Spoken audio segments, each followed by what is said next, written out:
instante.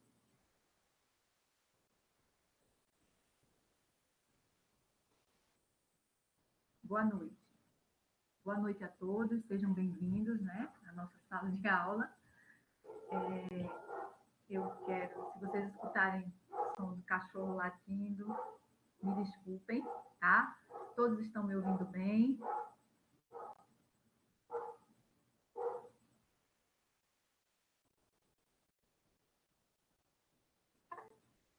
Sim, ok. Então, gente, a nossa aula de hoje, ela é...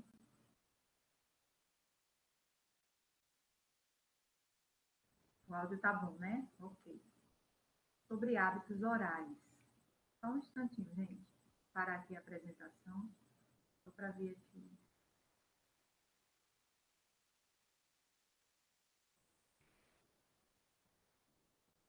Pronto. Então, gente, a nossa aula de hoje é sobre hábitos orais, tá?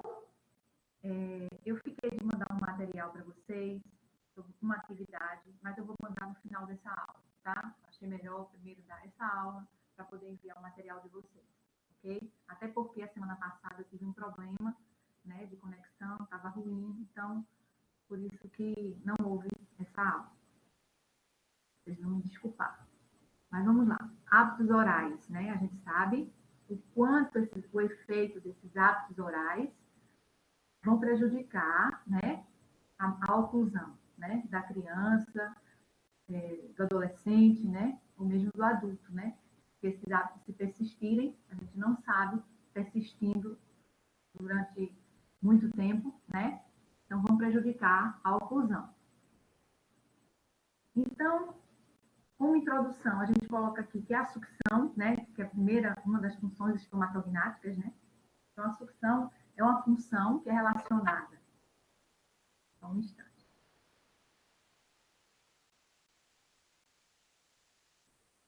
A sucção, que ela é uma função relacionada às necessidades nutricionais.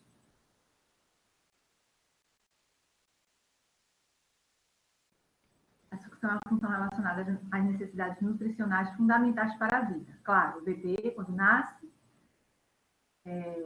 forma de alimentação, o alimento dele é o leite materno, então, através da sucção, ele abocanha o peito da mãe, e através da sucção, ele faz a sua alimentação, né? Ele realiza essa alimentação.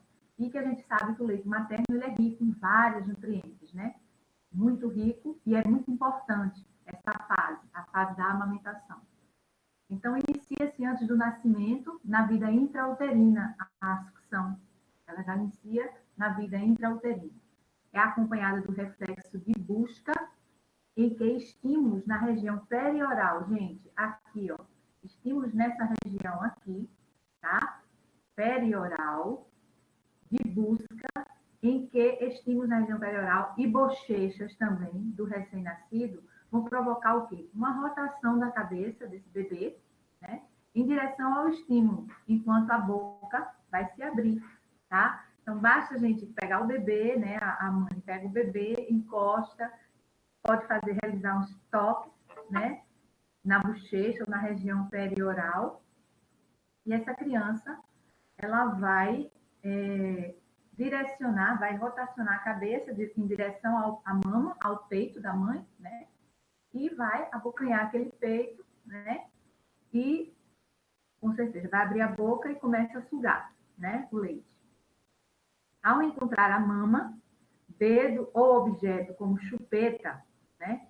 A abocanha inicia a sucção reflexa. Por quê? Até os 4 meses, eu tenho um padrão de sucção reflexo, tá? Ela é reflexa. Após os 4 meses, essa sucção vai ser de controle voluntário, ok? Então, a mama ou qualquer objeto que a gente, nessa fase, encoste na criança aqui, nessa região perioral, tá? Essa criança vai se dirigir em direção do objeto, ou da mama, ou de algum objeto que for apresentado, tá? Então, a sucção até os 4 meses, ela é reflexa, tá? Ela começa desde a fase intrauterina, tá ok? E após os 4 meses, essa sucção ela começa a ser voluntária, né? Dependendo da vontade da criança. Pode ser classificada como sucção nutritiva e sucção não nutritiva. A sucção nutritiva, o nome já está falando, né? O próprio nome já diz. É aquela sucção com presença de algum alimento, né? Aleitamento materno e outros alimentos.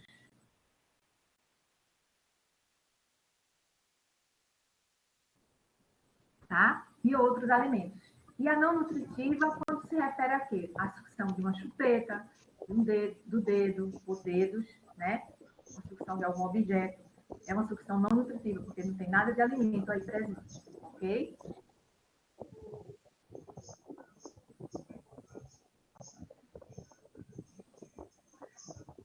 Tem alguém com o microfone ligado, gente?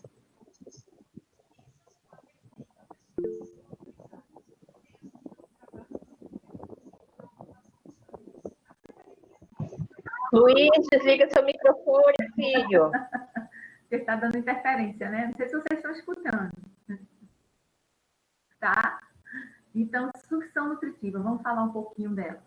Então, ela fornece os nutrientes que são essenciais ao bebê. No caso, nessa fase, claro, o aleitamento materno é o único alimento, né? Bebê. Então, ela está relacionada à diminuição, segundo estudos, tá? Estudos científicos, a sucção, ela está relacionada à diminuição da síndrome da morte súbita infantil, a infecções respiratórias, gastrointestinais e doenças alérgicas. Ela pode, o aleitamento, né, durante o aleitamento materno, durante a amamentação, a criança sendo alimentada com leite materno, pode evitar essas doenças e essa síndrome também da morte súbita. Também apresenta um menor risco, né? O bebê que é amamentado direitinho no tempo certo, ele apresenta um menor risco de desenvolver obesidade, diabetes, doenças cardiovasculares e hematológicas, né? Numa vida futura, mais para diante. Isso, gente, eu estou apresentando aqui a vocês, eu não tirei da minha cabeça. Isso aqui é comprovado cientificamente, tá bom? Favorece o posicionamento, a sucção nutritiva, o aleitamento materno. Favorece o posicionamento adequado dos lábios, né? Estimula a função mandibular, já que realiza esse movimento de sucção. Posiciona a língua adequadamente, né, corretamente contra o palato, estimulando o desenvolvimento de quê? Do que a gente veio estudando desde o início do conteúdo. Crescimento e desenvolvimento do complexo crânio-facial, né? Então, a sucção nutritiva traz todos esses benefícios, ok? Mas a gente sabe, por algum motivo, claro, tem os motivos mais sérios, tem os motivos, e também tem os motivos que as pessoas não querem, né, às vezes, amamentar até um certo período, ou nem completa o período certo, 6 meses para amamentar, mas a gente sabe que. E aqui eu estou mostrando a vocês uma pesquisa, uma recomendação que foi da Organização Mundial de Saúde. Apesar de todas essas recomendações da OMS, as taxas de adesão e a duração do aleitamento materno ainda estão longe das expectativas em todo o mundo. Isso é pesquisa recente, tá, gente? Ainda, apesar de toda a campanha que é feita, televisão, jornal, revista, propaganda, outdoor, todas as como é que diz, questões publicitárias, orientando, aconselhando o aleitamento materno, apesar de tudo isso, sabe-se que essas taxas de adesão, né, e a duração do aleitamento materno ainda estão muito a desejar, tá? Segundo as orientações da OMS. Fato que pode explicar o quê? O estabelecimento de hábitos de sucção, esses hábitos orais, né? Então, deste modo, as crianças, o quê? Com histórico de ausência ou pouco tempo de aleitamento materno, apresentam maior prevalência de hábitos de sucção. risco para maloclusão e comprometimento de quê? Das funções estomatognáticas. Não sei se vocês ainda estão lembrados, que logo no início das aulas, ainda estávamos em aulas presenciais, eu falei que uma função estomatognática alterada, porque nós temos a função de sucção, mastigação, deglutição, respiração e fala. Então, essas são as funções estomatognáticas. Então, uma estando alterada, as demais vão estar também. Então, podem acontecer essas alterações quando há ausência do aleitamento materno ou um pouco tempo desse aleitamento. Pode acontecer hábito de sucção, prevalecer o hábito de sucção, o risco para maloclusão e comprometimento das funções estomatognáticas. Ok? A gente sabe que, às vezes, por alguma questão séria, né, a mãe não pode amamentar.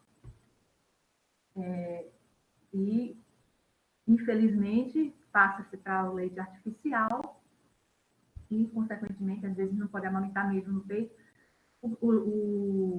a mamadeira. Então, claro, tem essas exceções, mas também tem a questão de não estou aqui para ajudar mãe nenhuma, tá? Eu sei que a realidade, na prática, as coisas são bem diferentes, na teoria é tudo bonitinho, mas na prática é bem diferente, estou ciente disso. Mas que também existem mães que, às vezes, não querem, né, amamentar por uma questão ou outra, não sendo um problema tão grave, tá?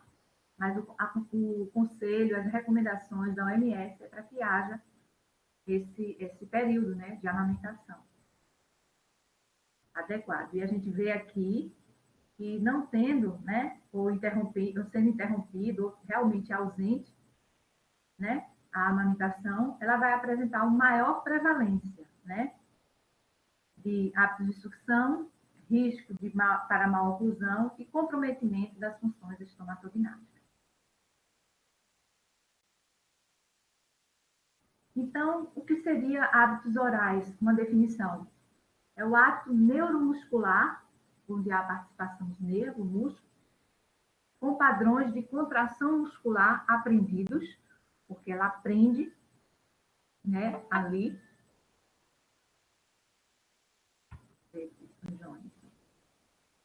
Boa noite, Jones. Então, com padrões de contração muscular aprendidos, de natureza complexa e de caráter inconsciente, tá? Diretamente relacionado às funções do sistema estomatognático, ok? Seria uma definição para os hábitos orais. Causas, etiologia dos hábitos orais. Ele pode ser classificado, né? Pode ser classificado essas causas em fisiológica, emocional e de comportamento aprendido, tá? Sendo difícil a caracterização isolada desses fatores. Ou seja, é um conjunto, né, de classificação onde há várias etiologias contribuindo para a presença desses hábitos. Podem atuar como fatores que prejudicam o crescimento e desenvolvimento ósseo, questões dentárias, né, vai alterar, com certeza, função respiratória e a fala, tá? Então, nós temos esses fatores que podem, vocês vejam aqui, podem atuar como fatores que prejudicam o crescimento e desenvolvimento ósseo, posições dentárias, função respiratória e fala. Pode, né? Não é uma coisa afirmando, como eu já falei. Em ciência, em biologia, nada é isso. É isso mesmo, é bem, né? Pode acontecer, né? Pode ocorrer, tá? Então, a severidade dessas alterações, né, a prática desses hábitos, pode estar diretamente relacionada aqui a 3 fatores: a frequência, a duração e a intensidade desse hábito. A gente tem que prestar bem atenção. Com que frequência essa criança, né, pratica esse hábito oral? Qual a duração desse hábito, a partir de quando ela começou com esse hábito, e a intensidade do hábito, de que forma, né, durante o dia, além de fatores também genéticos, tá? Também pode acontecer.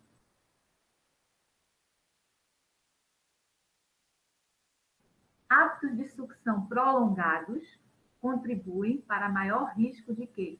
De desenvolvimento de mais oclusões. Vocês vejam que eu botei aqui bem, né, negrito aqui, né?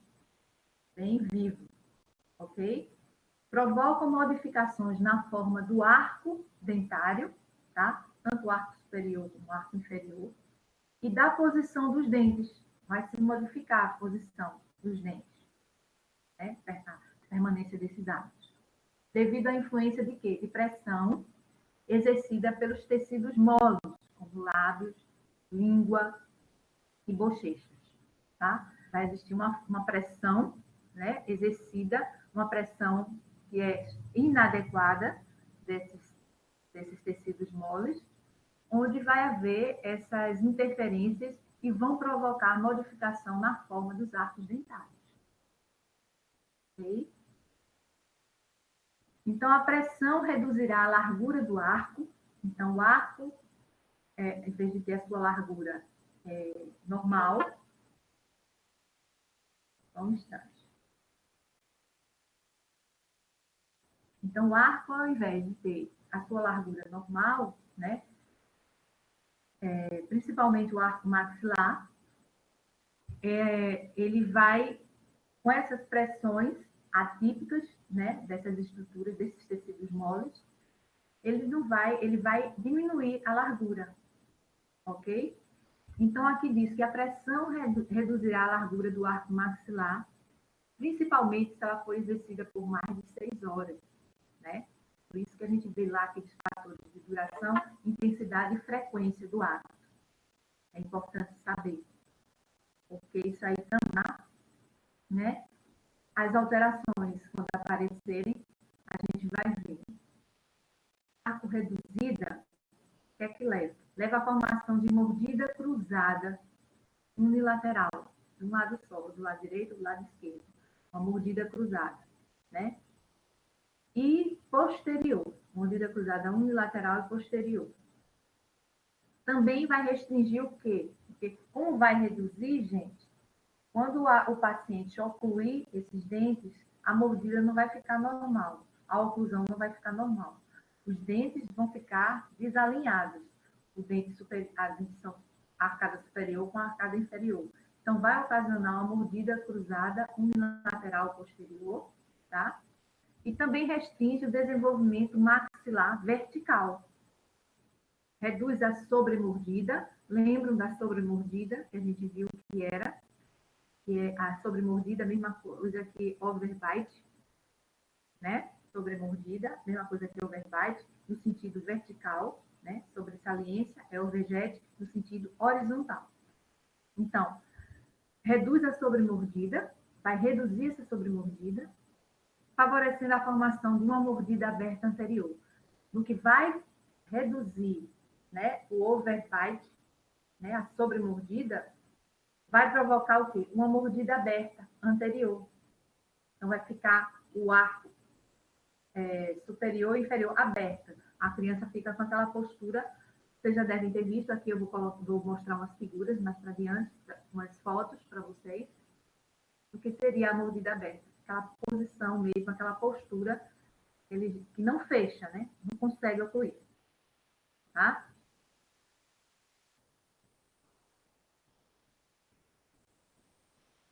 Além de aumentar também, olha, a gente falou sobre a sobremordida, a sobresaliência também vai aumentar, né?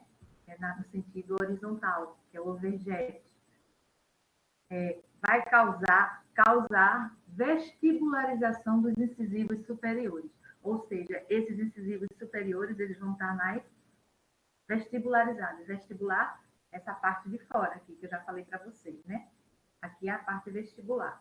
Para dentro é a parte, né, palatina, e embaixo aqui é a lingual, aqui dentro, tá? Mas a parte de fora é vestibular. Dos incisivos superiores, então os incisivos superiores vão ficar vestibularizados, vão ficar um pouquinho para frente. diastemas, ou seja, espaços entre os dentes, impactação dentária, algum dente pode ficar impactado, ausência de selamento labial, ou seja, os lábios não vão ser ocluídos. O paciente não vai, a criança não vai conseguir fechar a boca. O portador de mordida aberta anterior. Tá? A língua também vai ter sua posição rebaixada, né? A língua, quando a gente fecha a boca, a língua repousa onde? Né? O certo é a língua repousar no palato, né? Em cima, não no soalho da boca. Então, a língua, ela com posicionamento rebaixado, protraída, o que seria isso? Ela vai para frente, tá? E com maior mobilidade do seu dorso, e não da ponta da língua, que é importante. Por quê? Quando eu mastigo um alimento, quando eu vou deglutir esse alimento, a língua realiza esse movimento de frente para trás, né? Ela vem, sobe e faz esse movimento para a gente poder deglutir. Então, vai ter a maior mobilidade no dorso, não na ponta. Ok? Gerenciamento de hábitos orais. Então, a amamentação, o que é que diz esse gerenciamento? Que a amamentação prolongada é a primeira forma de se prevenir hábitos de sucção.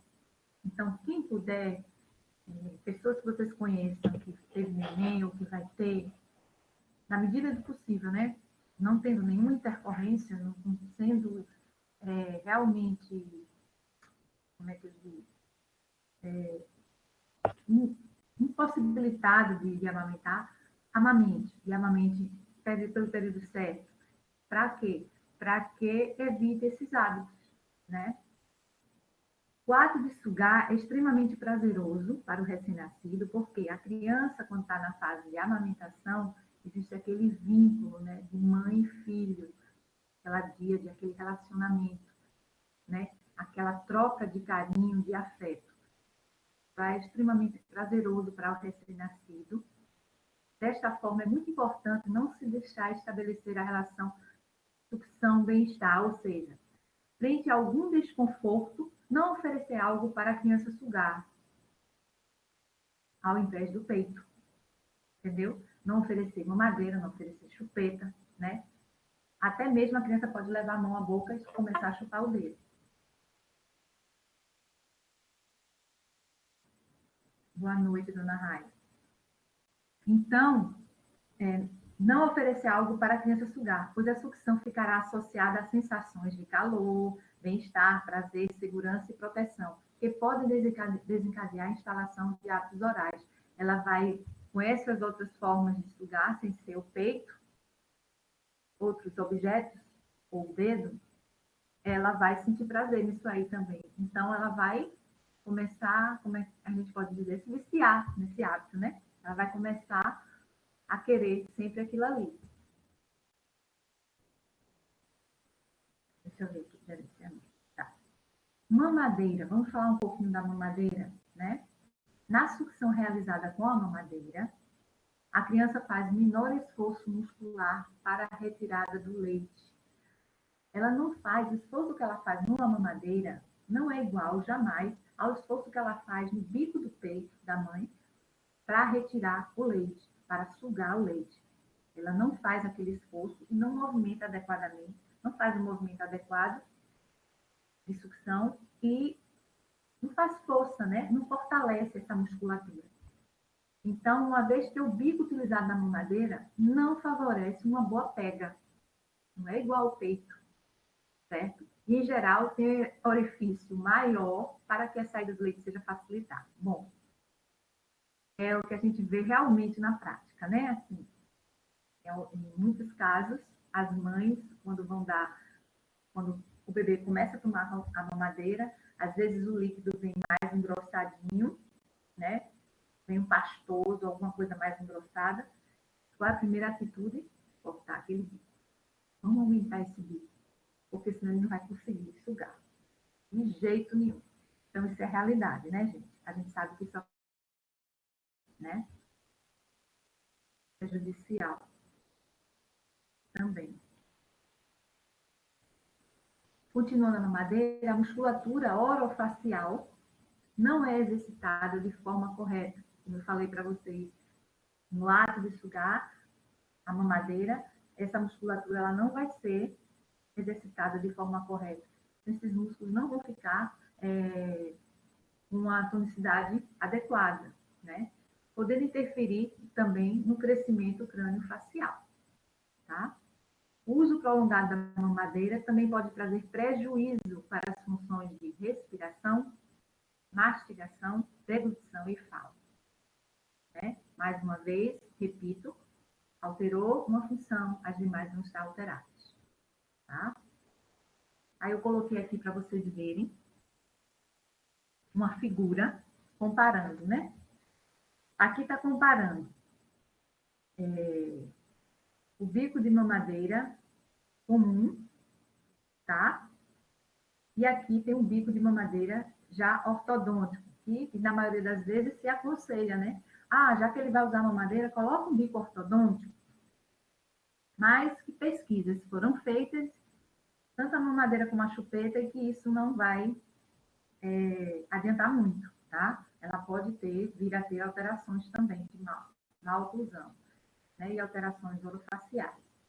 Aí vocês percebem aqui a diferença de um para outro, já tudo bem. Aqui, quando a mamadeira tem um bico ortodôntico, veja o espaço que fica, né? Entre a língua e o palato.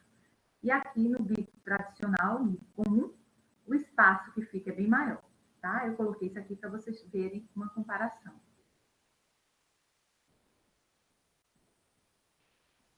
Quais as orientações para o hábito de mamadeira para as crianças, né, que utilizam a mamadeira? Sim, gente, além de prejudicar isso aí, a mamadeira, né, devido ao tempo que essa criança vai usar, por isso que é importante duração, frequência e intensidade, a gente também tem a questão das cáries, né? Cárie de mamadeira, que os odontopediatras chamam, tá? Por quê? A criança vai crescendo, vai tomando a mamadeira, e tem aquela mamadeira noturna, que é o perigo de todas as cáries, tá? É o perigo para poder a criança apresentar cárie. Então, a mamadeira noturna, por quê? Costuma-se dar a mamadeira noturna e, consequentemente, a criança está dormindo, não faz higienização oral, né? Sabe? Tem que fazer, mesmo sendo bebezinho, dando a mamadeira, faz a higienização. Rola o dedo numa gazezinha, coloca na aguinha morna, não fria nem quente, tá? Morninha, tal, e vai, né? A gengiva dele, enquanto não tem dente. E à medida que ele vai crescendo, que vão surgindo os primeiros dentinhos, é importante também fazer a higienização, porque isso atrai também a cárie, né? O bichinho da cárie, Streptococcus mutans, tá? Então, as orientações para a mamadeira. A mamadeira deve ser removida por volta de 18 meses. Então, quando a criança faz uso da mamadeira, ela deve ser removida até no máximo 18 meses, 1 ano e 6 meses. Tá? Porém, observa-se comumente a permanência de seu uso, que a gente sabe que tem casos, inclusive quando a criança apresenta habilidade para se alimentar e usar copos.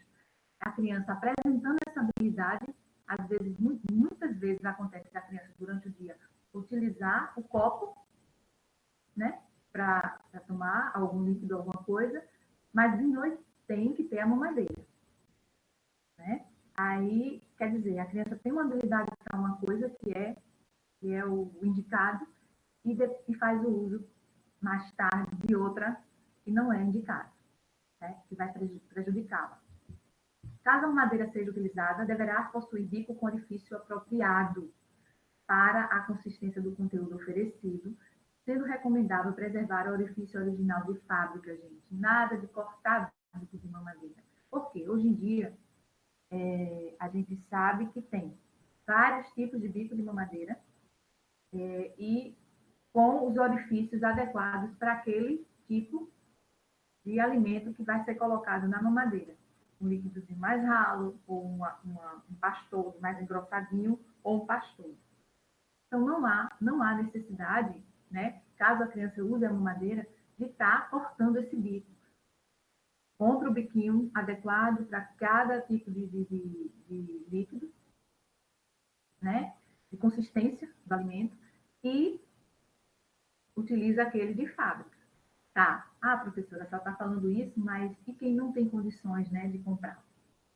Infelizmente, realmente, vai lá e corta, né? Não tem condições. Mas aí, às vezes, a pessoa tem condições de estar amamentando, então não precisa usar a mamadeira. Aí passa para a mamadeira por uma forma de achar mais cômodo, né? Então, o aconselhamento é a amamentação mesmo, leite materno, né, no peito. Mas se usa a mamadeira aqui, de acordo com a condição da pessoa, se ela tem condição de ter a mamadeira com o bico, o orifício apropriado para aquele tipo de alimento, então segue isso aí, tá? Existe, a maioria, a gente sabe no nosso país também, a maioria das pessoas, pessoas carentes, pessoas muito pobres, de nível socioeconômico muito baixo, então realmente, na prática, isso é mais difícil, né? Então, ao invés disso, por que não passar para um copinho, né? Então, tem que existir, tem que haver soluções, né? A criatividade, tá bom?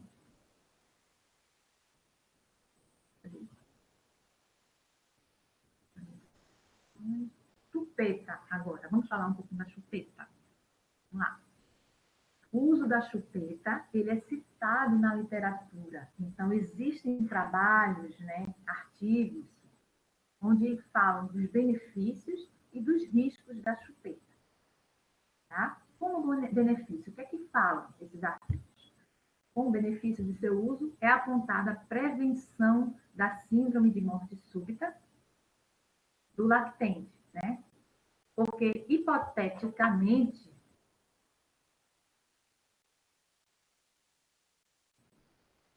boa noite, Nayara, porque, hipoteticamente, a chupeta ela ajudaria a manter a língua numa posição anterior, ou seja, longe das vias aéreas. Então, esse bebê poderia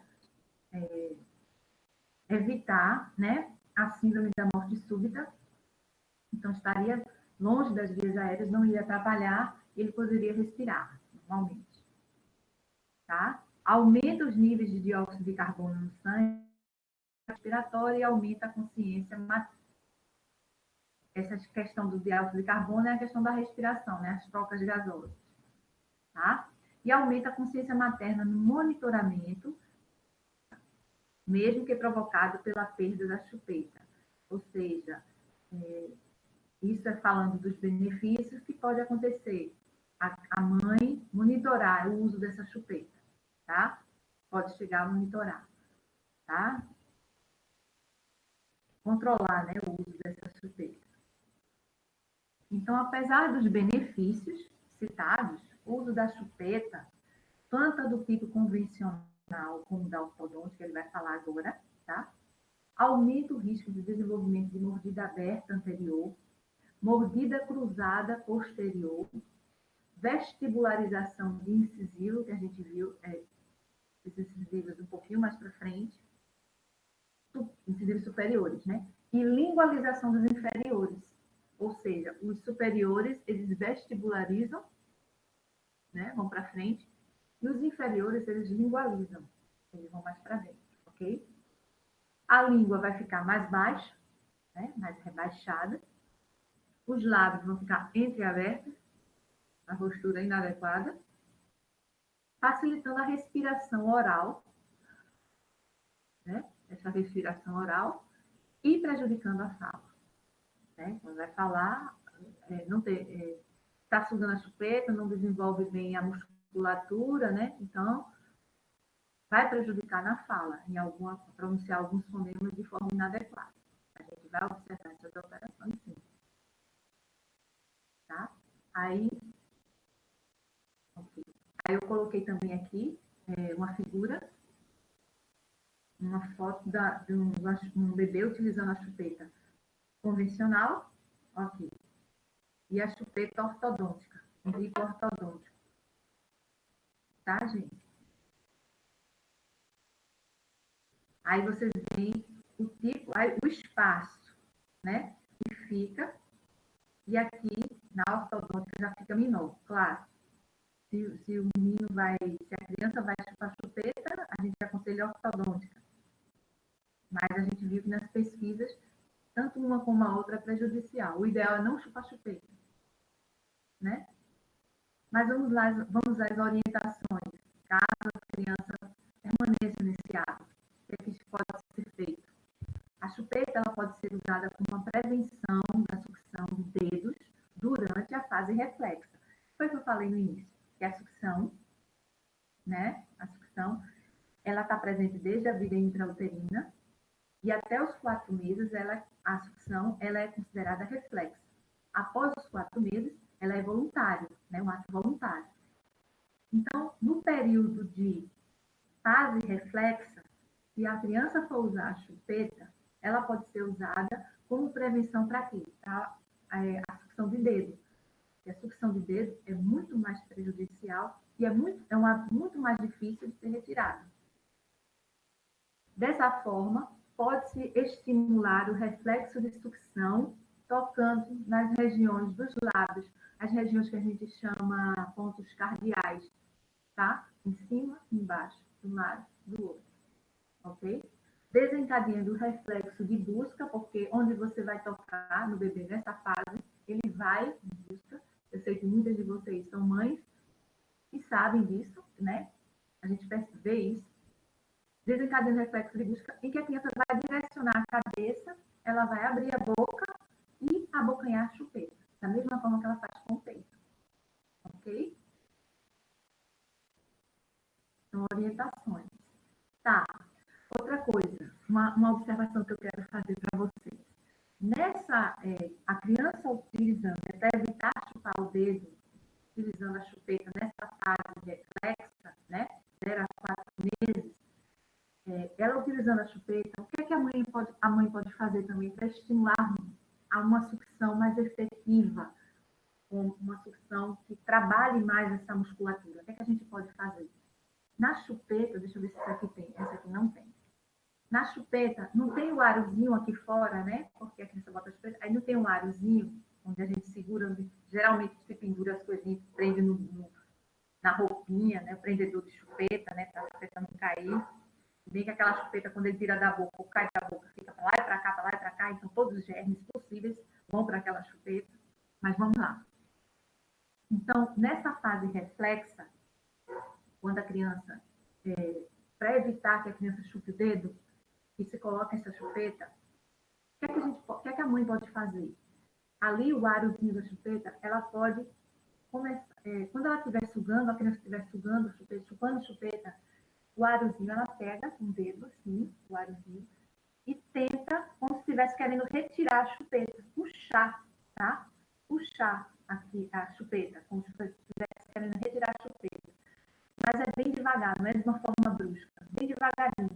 Mas você não vai puxar. O que é que você está fazendo? Está estimulando a sucção da criança. Então, ele vai, no que está puxando, ele vai sugar mais ainda e vai efetivar mais ainda esse movimento, tá? Isso serve como um benefício, assim, para poder ter força na sucção e ter uma sucção mais adequada da chupeta nesse período, ok?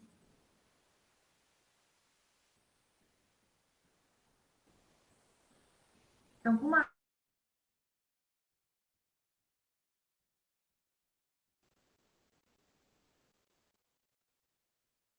meses, né?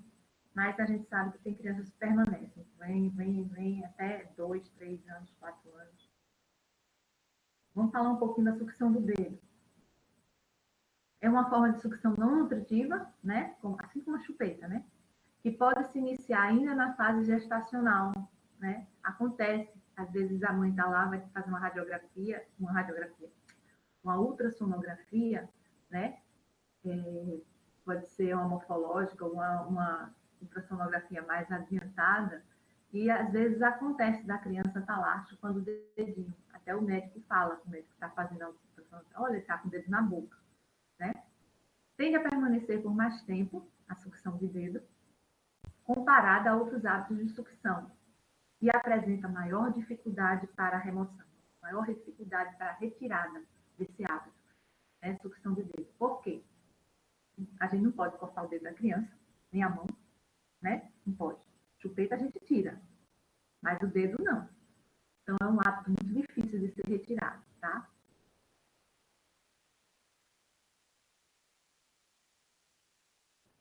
sucção de dedo ainda. Pode ser responsável pelo desenvolvimento de quê? De maloclusão, como mordida aberta anterior, mordida cruzada posterior e vestibularização de incisivos, além de traumas na mucosa, tá? Na mucosa aqui, ó, na bochecha. Tudo isso aqui é mucosa. E reabsorções radiculares. Por quê? A criança chupa o dedo. Às vezes não chupa só um. Às vezes não chupa só esse. Às vezes chupa dois. Às vezes chupa três, né? E aquilo, com a intensidade, a forma como tem, a duração, a intensidade, a frequência dela chupar o dedo, pode ocasionar ferimentos, né? A mucosa, tá? Reabsorções radiculares, né? Essa reabsorção radicular que ele fala aqui são mais a raiz, né? Pode ficar, de acordo com o movimento, pode ficar um pouquinho a raiz exposta, pode acontecer, né? Afetando o crescimento crâniofacial harmônico, né? Crescimento crâniofacial harmônico, e provocando o quê? Distúrbios miofuncionais, né? Estudo de toda a musculatura e da função também, né? Como eu falei para vocês, funções estomatognáticas, tá? Os riscos associados à sucção de dedos dependem da frequência, a duração do hábito e a intensidade das contrações musculares orofaciais, que são associadas aqui à redução da pressão intraoral, porque está com o dedo na boca, está chupando ali. Essa pressão intraoral vai ser reduzida, que é produzida por essa sucção do dedo, né? E quantidade e posição em que os dedos são colocados na boca. A quantidade de dedos, como eu já falei para vocês, 1, 2, 3, às vezes a mão toda. E como eles são colocados na boca, tá? Então, são os riscos associados à sucção de dedo.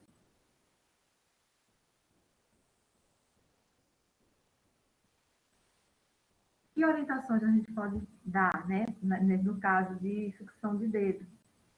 Uma vez detectada a presença desse hábito, este deve ser controlado o mais precocemente possível. Ou seja, pode-se usar a chupeta substituindo a sucção de dedo, né? Porque depois a chupeta é mais fácil de ser tirada do que o dedo, né? Como recomendado anteriormente. O uso de luvas adotadas nos primeiros dias de vida, quando o bebê nasce logo, né? Existe a recomendação de usar luvas nas mãos, né? Nas mãozinhas, né? Principalmente na maternidade, também contribui para a interrupção desse hábito, porque está ali cobertinho, né? Os dedos, a mão está coberta, então ele não vai colocar aquele pano que ele sente desconforto, não vai colocar na boca. Pois é mais fácil remover a sucção da chupeta do que a de dedo. Né? Remoção de hábito de sucção. Então, papel do profissional da saúde, né? Que faz importante, principalmente no nosso caso, pois aumenta o sucesso na remoção de hábitos.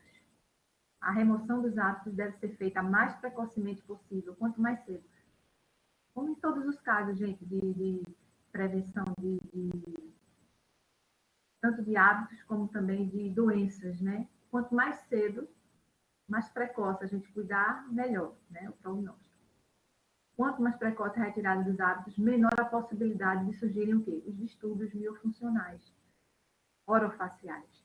Pois a adaptabilidade da região orofacial ela vai diminuir com o decorrer da idade, né? À medida que vai passando a idade, a criança vai crescendo, a região orofacial ela vai se adaptando àquela postura, àquele movimento, então fica mais difícil para se retirar, vai acontecer mais alterações, vão acontecendo, né?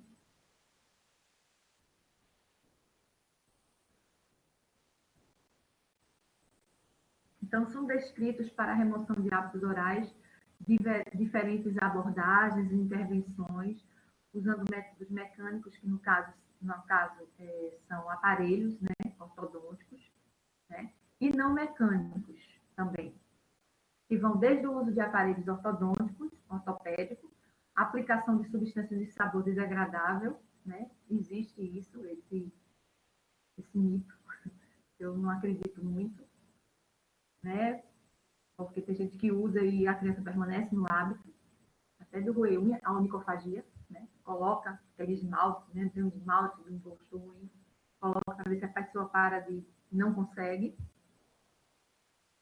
tá? Técnicas de modificação de comportamento com uso de reforço positivo, ou seja, por exemplo, no caso da chupeta, em determinado horário, a criança para de chupar, então ela bota lá no cantinho a chupeta, então você percebe, você está começando a tirar esse hábito dela. E, consequentemente, ela vai aprendendo e dali ela vai, em certo momento, no horário, durante o dia, ela vai deixando aquela chupeta. Então, cada positivo, cada ação positiva em relação a isso, a gente deve estimular, né? Dar um reforço positivo para essa criança. Aconselhar os pais, uso de calendários e lembretes eletrônicos, isso tudo são formas, né? Os métodos mecânicos, que são os aparelhos ortodônticos ou ortopédicos, fica a cargo da ortodontia, né? Técnicas de modificação do comportamento, com uso de reforço positivo, ou seja, a parte psicológica, né? Aconselhamento aos pais, né? Uso de calendários e lembretes eletrônicos, assim, durante o processo da retirada da chupeta, o uso de calendário, desse dia, hoje, dia tal, dia da semana tal, dia tal, você chupou chupeta, chupou de que horário? Naquele horário. Não chupou, tal horário. Cada dia vai aumentando aquele intervalo, tá? Até a completa retirada, certo? E lembretes eletrônicos também. Essas são formas, né, de remoção dos hábitos. Atenção, coloquei aqui, não é recomendada a interrupção brusca dos hábitos de sucção, pois estes podem migrar para outros hábitos. Então, chupar dedo, retirada de dedo, amarrar a mão, o braço da criança, aquelas atitudes bruscas, né? Chupeta. Ai, você só chupa chupeta à noite, quando vai dormir. Então, eu vou tirar essa chupeta, vou guardar, não quero você chupando chupeta durante a noite. Aí o menino vai, você passa dias, o menino vai e não dorme, fica sapecando em casa, danado, ou fica, chora porque fica aquilo, quer dormir, está com sono, quer dormir, não dorme porque tem o hábito de chupar chupeta. E esse hábito bruscamente foi retirado. Então, é uma luta, né? E na maioria das vezes, o que é que acontece? Termina os pais cedendo, entrega a chupeta e o menino vai dormir. Aí não adianta, né? Então tem que ser uma coisa, um processo lento, né? Com bastante paciência, né? Para ser retirado. Então não é recomendada a interrupção brusca dos hábitos de sucção. Por quê? Vai que ele deixa, numa retirada brusca dessa ele deixa, mas aí ele pode passar para outro hábito, como bruxismo, que é o ranger de dentes, né? Onicofagia, roer unha. E uma compulsão, até uma compulsão alimentar, né? Comer. Aquela ansiedade, tá? Então é perigoso, por isso que eu botei aqui, atenção. Aqui eu coloquei para vocês, olha, tanto a sucção digital como a sucção de chupeta, mordida aberta anterior, fica essa postura mesmo aqui, ó, os dentes. Vocês percebem que os dentes da frente, aqui nessa figura, mais vestibularizados, mais para frente, os incisivos superiores, e os incisivos inferiores mais lingualizados, tá? Olha a postura da língua, gente, aqui, tá? Não só olha da boca aqui, entre a dente marcada e outra, essa postura, ela protruída para frente, ela é vindo para frente, tá? O arco que eu falei para vocês, da chupeta, esse arcozinho aqui, ó, em amarelo, então, naquela fase, né, da sucção reflexa, a mãe pode pegar, né, e colocar o dedinho nesse arco, fazer com quem vai tirar essa chupeta, e essa criança, quando ela está sugando, ela vai intensificar mais os movimentos de sucção. Foi isso que eu estava falando para vocês. Tipos de mordida, aqui eu coloquei um quadro, umas fotos. Mordida cruzada anterior. Ó, aqui no meio tem a mordida normal, tá? A oclusão normal. Aqui desse lado temos a mordida cruzada anterior. Vocês veem que passam, ultrapassa, quer dizer, não há um encaixe correto da dentição da arcada superior com a inferior. Então, vai prejudicar.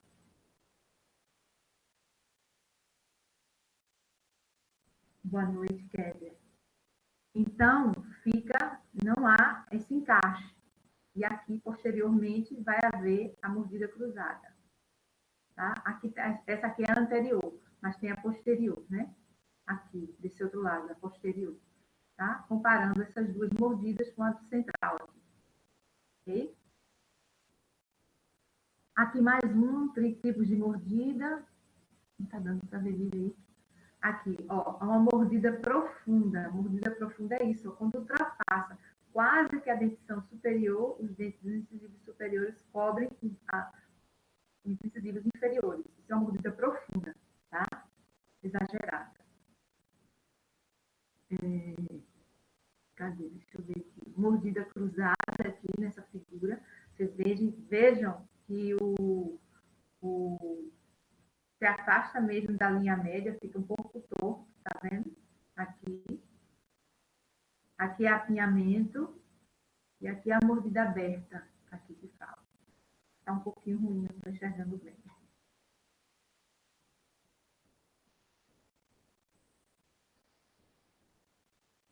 Aí, gente, eu destaquei aqui um tema super importante, atual, né, que é motivo de discussões, de pesquisas, que é o bruxismo. Então, procurei pegar coisas atuais, né, falando sobre o bruxismo. E o bruxismo é o que a gente chama de ranger de dentes, né? Ou o apertamento, é o bruxismo.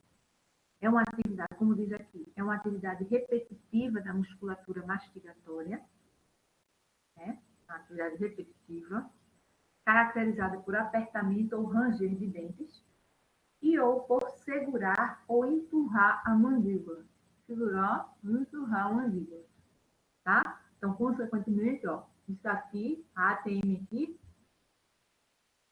vai, né, ser prejudicado. O bruxismo, ele apresenta, segundo as pesquisas, o bruxismo apresenta duas manifestações circadianas distintas, né? Manifestações diferentes. Ocorrência durante o sono, que eles denominam de bruxismo do sono, ou enquanto está acordado. Então, ele pode acontecer durante o sono, que é o bruxismo do sono, ou quando você está acordado. Você faz esses movimentos, que é chamado de bruxismo em vigília. Vigília é quando está acordado. Tá? Então, é um hábito expiratório também, está associado a danos no sistema estomatognático. Né? Falei para vocês, sistema estomatognático. É um conjunto de estruturas, né? De nervos, músculos, estruturas, o lábio, a língua, a bochecha, tudo faz parte do sistema estomatognático. Então, esse hábito está associado aos danos a esse sistema, como dor orofacial, a pessoa sente dores, né, cansaço, fadiga e desgaste dental, porque no que vai ranger, apertar um dente contra o outro, existe um desgaste oclusal ali, tá? Oclusal no caso dos dentes posteriores e incisal no caso dos dentes anteriores. O bruxismo do sono, né, ele integra a classificação internacional de distúrbios do sono apresentada e autorizada pela American Academy of Sleep Medicine em 2014. Ele é classificado, ele integra essa classificação internacional. Tá? Isso está bem atualizado.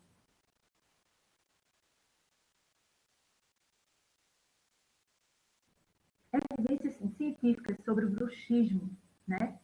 A maior parte dos publicados sobre o bruxismo aborda o quê? O bruxismo do sono, né? A maior parte das pesquisas em relação ao bruxismo do sono. A prevalência de bruxismo relatada, vejam bem, relatada na literatura em crianças é altamente variável, varia muito, estando entre 3,5% e 40%, veja. Segundo uma revisão sistemática. Aí, no Brasil, a coisa muda. Foram identificadas as frequências mais altas, tá? No Brasil, 34,7% a 40%, né, de crianças com bruxismo do sono, tá? A gente, é interessante, assim, que às vezes a criança arranja os dentes à noite e por conta de tradição, de conhecimentos antigos, né, dos nossos avós, bisavós, acham que é por conta de verme. Associavam muito a questão, tá arranjando os dentes, é verme, né? E não é o caso. A faixa etária de maior prevalência de bruxismo infantil varia muito entre os estudos, né, sobre ele. E alguns autores sugerem uma diminuição do bruxismo infantil com a idade, tá? Então, alguns autores, com suas pesquisas, eles viram que com a idade o bruxismo vai diminuindo. Né? Em crianças, a prevalência de bruxismo do sono parece não apresentar diferença entre sexos, mas que ainda observaram o quê? A presença, um predomínio, um leve predomínio no sexo masculino, tá? Do que no feminino.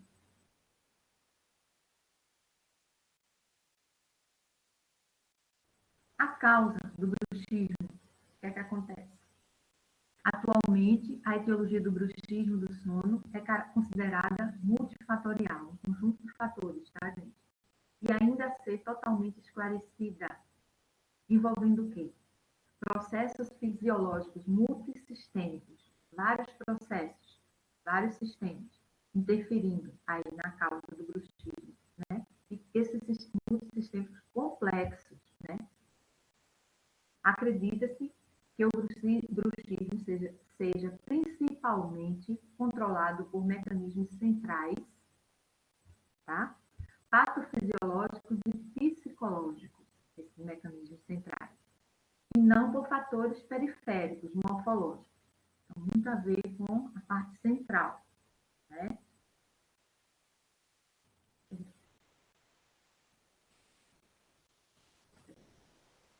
Classificação. Então, de acordo com a sua causa, de acordo com a sua etiologia, o bruxismo ele tem sido classificado como bruxismo primário ou idiopático do sono, quando não se conhece, né? Não há uma causa identificável. Idiopático é isso, quando a gente não conhece, não sabe, não identifica. Ou qualquer problema só, não há uma causa identificável, ou qualquer problema sociopsicológico ou médico associado. Então, é de causa desconhecida. E o bruxismo secundário. Então, o bruxismo primário ou idiopático e o bruxismo secundário. O secundário, bruxismo secundário do sono, que a gente está falando do bruxismo do sono, né? Que está relacionado a condições identificáveis. O secundário está relacionado a condições identificáveis. Ele é secundário a outras patologias, a presença de algum fator que, como consequência, ocasionou o bruxismo, tá?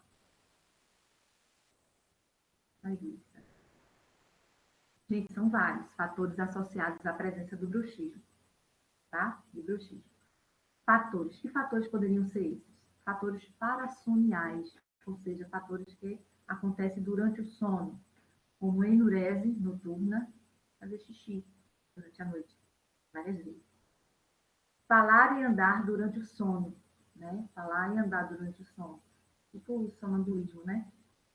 Presença de outros distúrbios do sono também. Distúrbios respiratórios, como ronco e apneia obstrutiva do sono. Por isso que eles pesquisam muito a parte do bruxismo do sono, tá? Relacionada com o sono. Insônia, epilepsia relacionada ao sono e movimentos periódicos de membros durante o sono, aquela pessoa agitada que movimenta muito os membros, tá? Por isso que são fatores parassoniais, acontece durante o sono. Fatores associados à presença de bruxismo continua. Outros fatores, condições médicas e psicológicas. Que condições são essas? Vamos lá. Hipertrofia de tonsilas e adenoides, ou seja, um aumento, né, dessas estruturas, adenoides e amígdalas. Alergias, que são condições médicas, né? Transtornos de hiperatividade e déficit de atenção, tá? Psicológico, né? Transtorno de hiperatividade e déficit de atenção, cefaleias, disfunções temporomandibulares e dores orofaciais, tá? Ansiedade e problemas neurológicos. Aí estão dentro, ali o anterior eu falei dos fatores parassoniais que acontecem durante o sono. Aqui são outros fatores que também estão associados à presença do bruxismo, como condições médicas e psicológicas. Dentro desses fatores estão todos esses aqui que eu falei para vocês, tá? Vocês virem que não é uma coisa simples, né? Mais fatores. Que outros fatores eu posso encontrar associados ao bruxismo? O uso de medicações, né? De medicamentos. Metilfenidato, inibidores seletivos da receptação de serotonina e ou norepinefrina e antipsicóticos. Então, esses medicamentos também podem estar associados à presença do bruxismo. E presença de hábitos orais concomitantes, quer dizer, seguidos de todos esses fatores. Morder objetos, né? A gente que tem a mania de ficar mordendo objetos. Caneta, lápis, o que for. Onicofagia, que é a roer unha, né? E apertamento dental em vigília, ou seja, acordado, tá? Fica apertando certas situações, certos momentos durante o dia e aperta o dente. Né? Um momento de tensão, um nervosismo, alguma coisa, que ele aperta e às vezes nem tem consciência disso, tá? Mas que está prejudicando. Isso também é trabalhado, né? Na terapia do Chile. São ainda considerados como fatores de risco, né? Para o desenvolvimento do bruxismo, alterações emocionais, fatores psicossociais, como altos níveis de responsabilidade, aquela toma tudo para si, ou que jogam toda a responsabilidade para ela de algumas das coisas, então fica aquilo ali acumulado, né? Alto nível de responsabilidade. Neuroticismo e estresse. Neuroticismo tem a ver com a parte psicológica, psiquiátrica, tá, gente? É aquela criatura aquela pessoa que vê tudo negativo, né? E vê tudo do lado negativo. Atrai coisas negativas e vê tudo pelo lado negativo. Ah, isso vai acontecer comigo porque isso acontece mesmo, porque é só assim mesmo. Quer dizer, não tem, né, uma coisa positiva.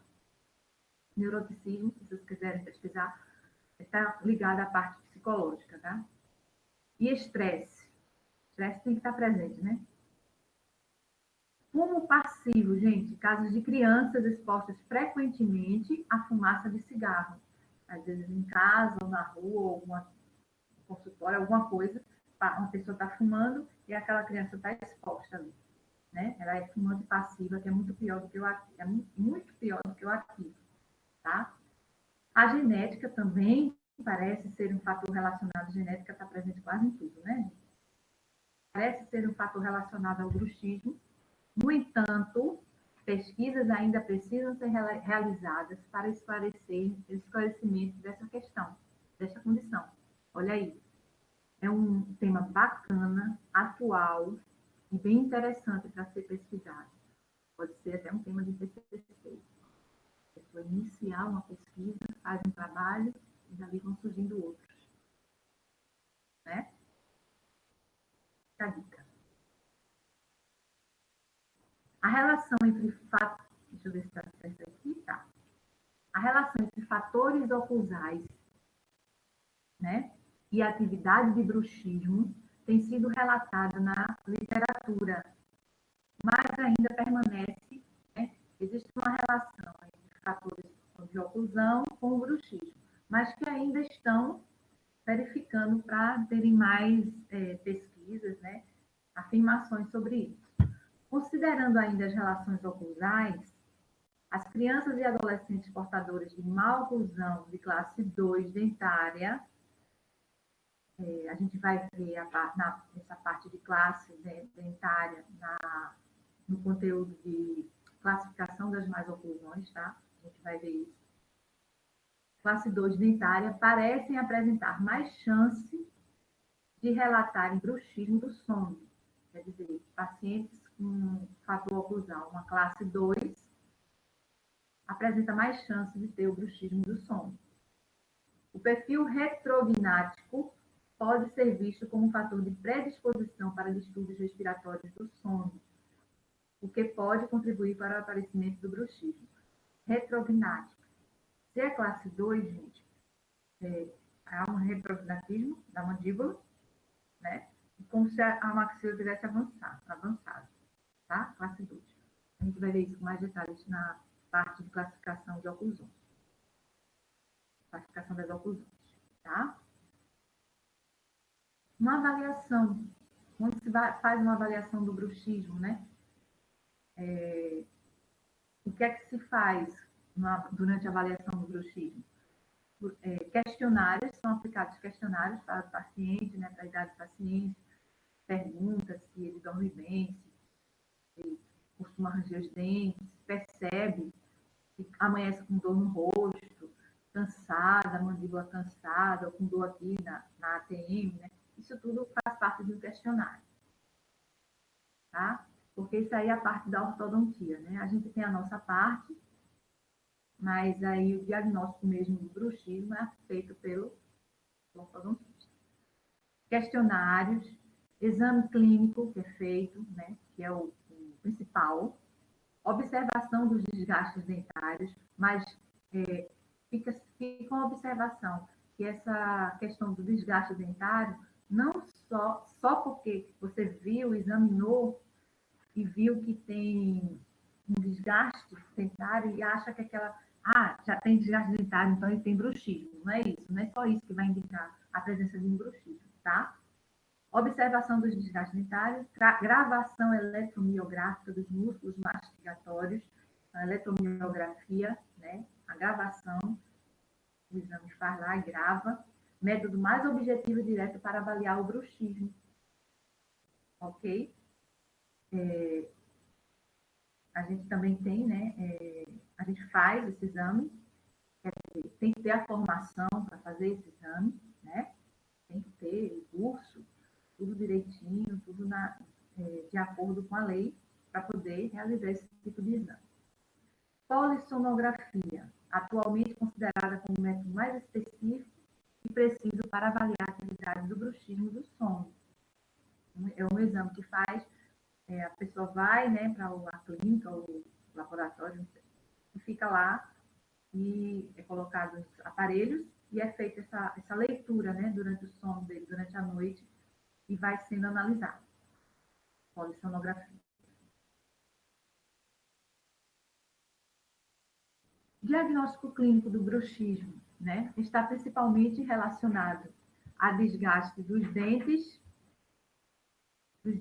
mobilidade dentária, então há um desgaste nos dentes, como eu falei, nem necessariamente só a presença desse desgaste é fator indicativo de bruxismo.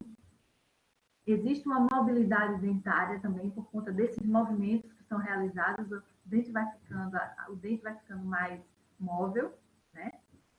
Edentação em língua e bochechas. O que é isso? Marcas na língua e na bochecha dos dentes por conta desse movimento, né? Vão ficando marcas. Então, se observa as marcas. Hipertrofia dos músculos mastigatórios, geralmente, porque range os dentes, né? Trabalha muito essa musculatura, ó, masseter, né? Principalmente. Então, fica bem hipertrofiado, fica aumentado de volume o masseter, tá? E ainda dor na articulação temporomandibular e nos músculos mastigatórios também. Como eu falei para vocês, a pessoa passa a noite todinha rangendo os dentes, né? Apertando, e quando amanhece, já amanhece cansado, cheio de dores. Então, a observação. Na avaliação clínica, é a respeito do desgaste dentário, que eu já falei para vocês. Na avaliação clínica, deve ainda ser considerado que a presença do desgaste dentário não é indicador de bruxismo ativo, visto que o bruxismo pode ter ocorrido meses ou anos antes da consulta do paciente. Pode ter ocorrido antes. Ele está com o dente desgastado, tá. Mas no momento ali ele não tem mais, né, o bruxismo, não apresenta mais essa atividade tão intensa. Tá? Então, essa questão dos dentes desgastados pode ser indicativo de bruxismo ou não. Tem que fazer tem que ter outros critérios também para serem analisados, tá? Como esses aqui que eu falei anteriormente. Eu peguei as referências mais atualizadas, né? Tanto aquele livro verdinho, que vocês conhecem, que a gente está trabalhando nele, tá? Como também um tratado, né, de motricidade orofacial, que foi lançado no ano passado, no final do ano passado, parte falando sobre hábitos orais, tá? Então, procurei atualizar bastante e focar também nessa questão do bruxismo, ok? Deixa eu voltar aqui para vocês. Só um instante.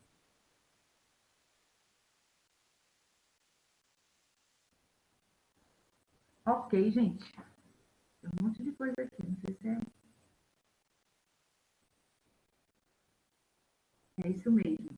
A pessoa que tem bruxismo, quando está dormindo, faz um barulho que incomoda quem está dormindo com ela, né? Se ela estiver casado, ou estiver dormindo com a pessoa, incomoda realmente, tá? Isso, Renan. Como eu falei, eu citei que a crença, né, popular fala que ranger os dentes durante a noite é verme, né? E a gente sabe que não é, né?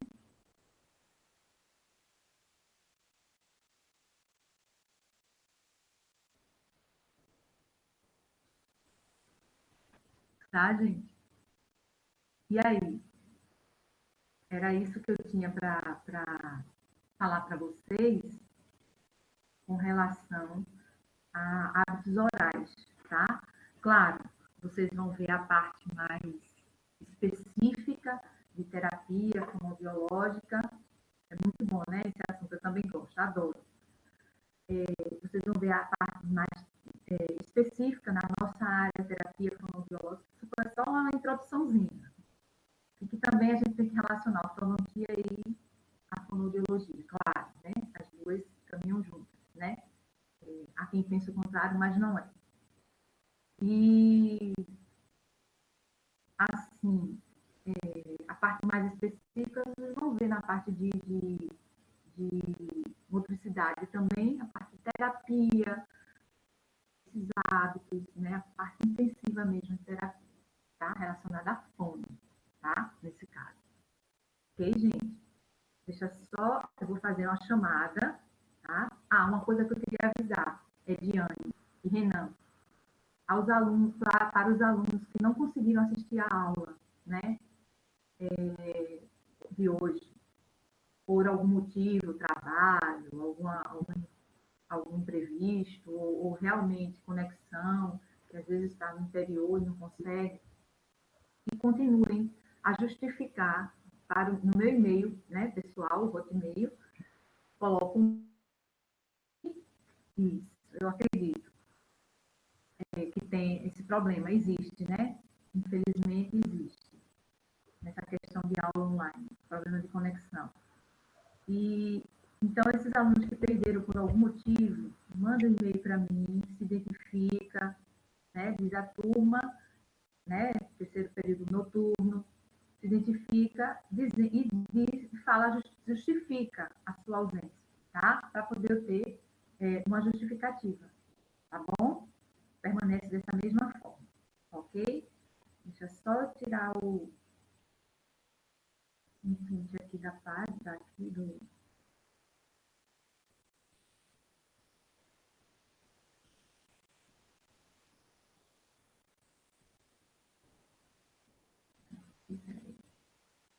Pra ver, gente, eu vou fazer a chamada, tá?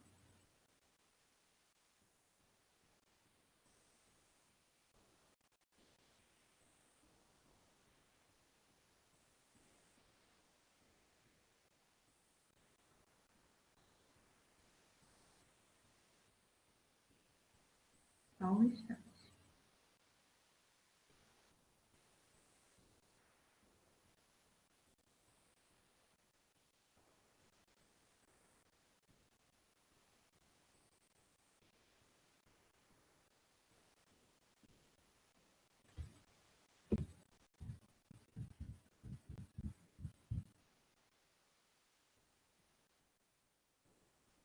Ok. Pronto, voltei. Tá, uns avisos que eu queria falar para vocês, né? Porque depois entrou mais gente, então deixa eu falar agora. Semana passada, eu que tive problema de conexão, né? Material, mas eu estudei bem, vi direitinho e vi que era melhor dar essa aula primeiro para depois enviar o material, que vai ser a aula, e enviar uma atividade para vocês, atividade avaliativa, tá? E vai contar ponto para a parcial de vocês. Vou enviar tudo hoje, assim que a gente terminar aqui. Eu sair daqui, eu vou enviar para o RM, para o e-mail da turma e para o Classroom. Só que no Classroom, eu vou colocar, além do material, eu vou colocar a atividade, o que é para vocês fazerem, ok? E essa atividade, vocês vão ter que me entregar pelo Classroom mesmo, vocês vão colocar lá a atividade, né? E vocês vão me entregar até o dia 27, que é a próxima terça-feira, tá bom? Até o dia 27 eu estou aceitando, certo? Então, comuniquem a quem faltou, que também vai estar na URM, Classroom e e-mail da turma. Só que no Classroom, além do material, que é essa aula, e além do material, que é a aula e o material para a atividade, eu vou colocar a própria atividade, o que é para vocês fazerem. Aí vocês vão fazer essa atividade e vão colocar lá no Classroom mesmo, que eu vou ver e vou atribuir a nota de vocês, tá bom? E devolvo para vocês com a nota. Vocês vão ter acesso e vão ver a nota. Ok, gente? Entendido? Todo mundo entendeu? Ok. Professora, pode repetir qual é a data mesmo que nessa parte falhou? A data da entrega é dia 27, na próxima terça-feira, tá? Vai estar lá no Classroom também. A atividade e o dia para entrega, tá bom? Dia 27, até dia 27, terça-feira, eu estou aceitando a atividade. Ok? Agora eu vou fazer a chamada. Quem não tiver pauta, mas aí depois eu olho no e-mail, tem alguém